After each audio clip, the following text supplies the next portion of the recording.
আমরা 9-10 বছর ক্ষমতায় ছিলাম। আমাদের সময় ব্যাংক দেওয়া আরম্ভ হয়েছে। বলেন একটা ব্যাংক আমাদের কারো আছে কিনা? একটা ব্যাংক আমরা নিয়েছি? আজকে বিএনপির যারা নেতৃস্থানে প্রত্যেকের ব্যাংক আছে, আওয়ামী লীগের যারা আছে প্রত্যেকের ব্যাংক আছে। কিন্তু জাতীয় পার্টি যখন ব্যাংক শুরু হয়েছিল, ব্যাংক নাই, দিতে পারত, আমরা নিতে পারতাম।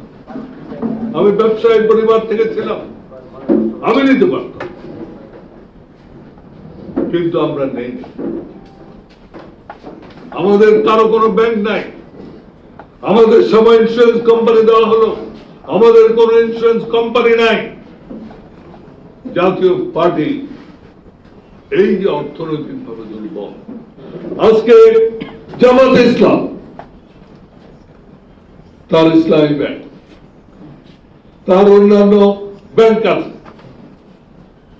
প্রত্যেকের আজকে যেসব বড় দুই দল এবং জামাত ইসলাম, এদের প্রত্যেকের আপনার ব্যাংক আছে, ইন্স্যুরেন্স কোম্পানি আছে, তাদের টাকা আছে।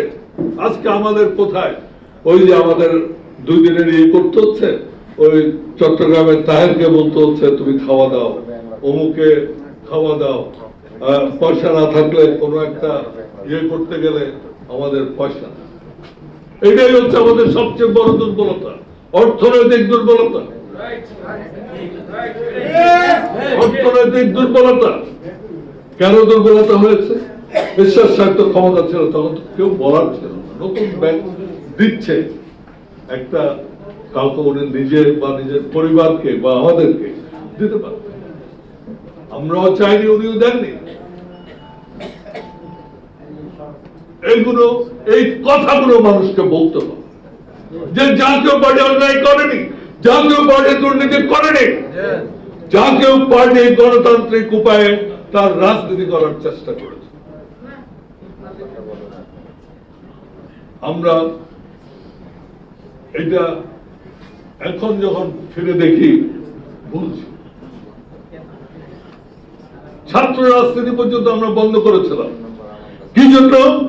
আমরা মনে করেছিলাম আমাদের ছেলে মেয়েদের লেখাপড়া দরকার, আমরা এই আমাদের রাজনীতিতে তাদেরকে সব, হ্যাঁ, এই শিক্ষা প্রতিষ্ঠানগুলোতে তাদের নিজস্ব রাজনীতি থাকতে পারে, স্টুডেন্ট কলেজ থাকতে পারে, কিন্তু জাতীয় রাজনীতির সাথে এক করে তাদেরকে ব্যবহার করে তাদের জীবন নষ্ট করে আমরা রাজনীতি করতে চাই।